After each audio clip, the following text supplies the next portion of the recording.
Bonjour, nous sommes très heureux de vous retrouver en ce dimanche matin pour une nouvelle émission que nous consacrons aujourd'hui à un thème qui nous concerne tous, celui de la liberté intérieure.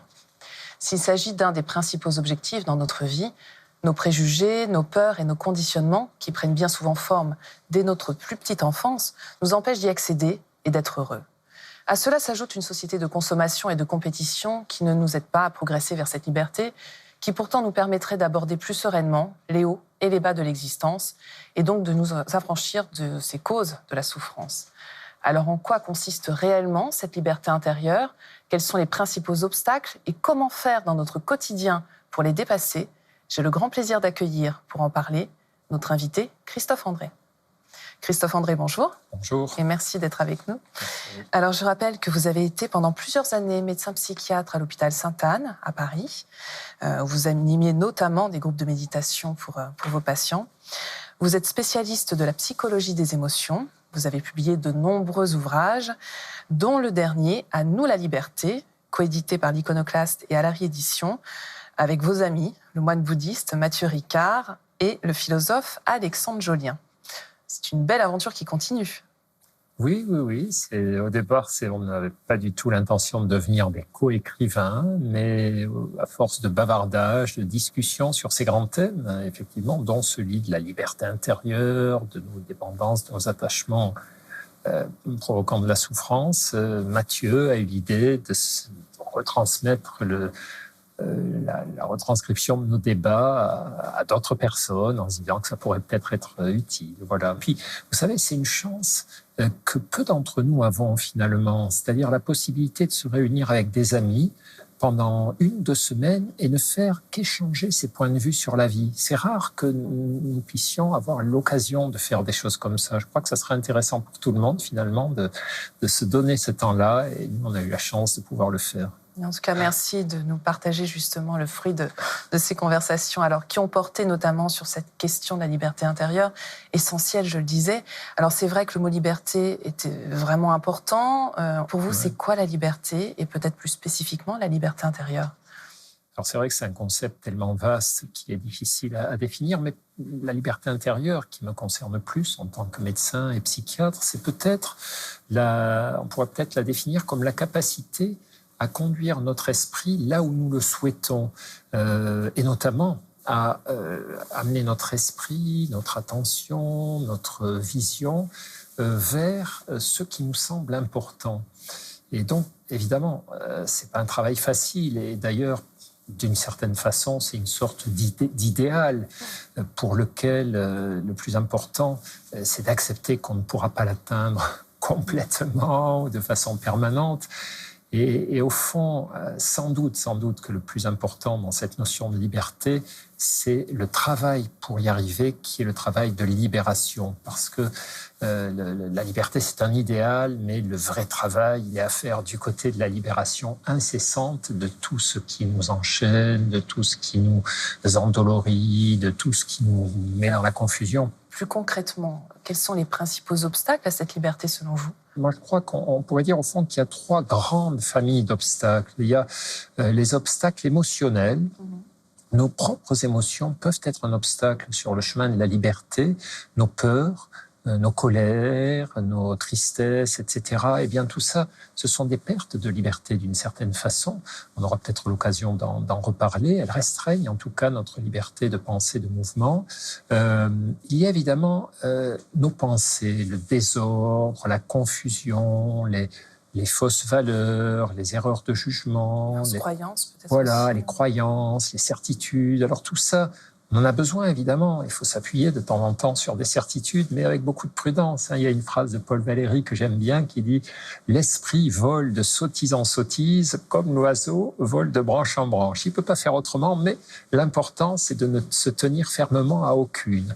Et donc, je crois que notre vie, c'est une succession de convictions transitoires, et puis on évolue, on comprend, on passe à d'autres choses. Donc, c'est une seconde famille d'obstacles, et là, c'est le discernement qui nous manque à ce moment-là pour aller vers plus de liberté. Et puis, il y a des obstacles autour de nous aussi, des pollutions environnementales, des valeurs matérialistes, des personnes qui exercent une mauvaise influence. Peut-être on pourra parler aussi de cet aspect plus environnemental. Donc, la liste est très longue. Ah, ça, c'est sûr. Alors, revenons sur les principaux obstacles quand même que vous avez identifiés dans ce livre. Alors, moi, je le dis franchement, je ne connaissais pas ce mot-là, l'acrasie. De quoi s'agit-il, Christophe André ? Alors, l'acrasie, c'est un terme philosophique au départ qui désigne tout ce que nous voudrions faire et que nous pourrions faire, mais que nous ne faisons pas. C'est-à-dire tenir des bonnes résolutions, moins manger, faire plus de gymnastique, être plus généreux avec les autres, moins nous énerver, voilà. Et nous souhaiterions le faire, donc c'est un objectif qui nous paraît important, mais eh bien, nous ne le faisons pas parce que nous avons du mal à maintenir nos efforts, parce que nous n'avons peut-être pas fixé des objectifs assez faciles à atteindre, on s'est donné un trop grand saut à accomplir. Et cette acrasie, l'air de rien, alors c'est le langage des philosophes, l'acrasie. Les psys disent plus volontiers procrastination. Oui. Ouais, je le ferai, mais plutôt demain. Je le ferai, mais demain. L'air de rien, c'est un grand problème. D'abord, c'est un problème parce que justement, on est au cœur de la perte de liberté. C'est une perte de liberté en ce sens que c'est un obstacle sur l'atteinte de nos idéaux. Au fond, c'est comme si une chaîne nous retenait en arrière. On n'arrive pas à se rapprocher d'un objectif investi.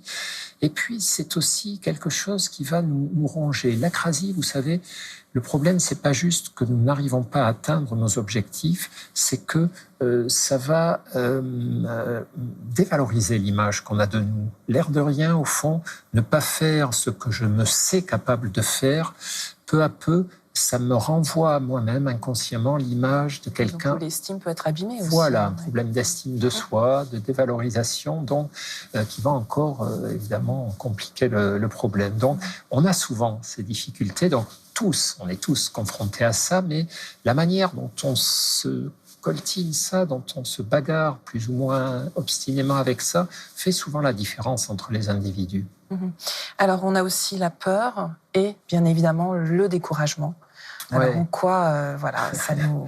Alors, c'est vrai que la peur, notamment le découragement, c'est vrai que c'est la conséquence d'efforts qu'on a accomplis et qui n'aboutissent pas. Donc, on a souvent ça sur le chemin aussi. C'est pas facile de s'améliorer, de progresser. Mais peut-être avant tout ça, il y a nos peurs. La peur, c'est sans doute l'émotion afflictive, comme on dit dans le bouddhisme, ou l'émotion douloureuse ou négative en psychologie, la plus fondamentale, la plus centrale, c'est finalement la rencontre avec ce qui nous semble menaçant, problématique. Et la peur, elle restreint notre liberté à deux niveaux. D'abord, parce qu'elle est une souffrance. Et que vous savez que un des problèmes de la souffrance, si on ne sait pas comment la comprendre, la traverser, la dépasser, c'est qu'elle restreint notre ouverture au monde. La souffrance, elle amène un individu à se recroqueviller sur lui, à ne plus être disponible pour les autres, pour le monde qui l'entoure, pour beaucoup d'activités. Si j'ai très très mal aux dents, si j'ai un gros chagrin d'amour, le reste ne m'intéresse pas. Je suis centré sur ma douleur et je suis dans la prison de la souffrance. Et c'est vrai que là, on est dans la moindre des libertés. Et puis, il y a aussi quelque chose de plus silencieux dans nos peurs. Ce sont les évitements. Vous savez que quand quelque chose me fait peur, évidemment, comme ça, c'est une forme de souffrance, la morsure de la peur, j'évite de le fréquenter. Les phobiques, s'ils ont peur des chats, des trains, des ascenseurs, ils évitent de se confronter à ces situations. Une forme de fuite aussi. Voilà. Mais peu à peu, pour justifier leurs évitements, ils disent j'aime pas trop, ça me plaît pas, j'en ai pas vraiment besoin. Prendre l'avion, non, mais je préfère rester en vacances chez moi, parler aux autres personnes.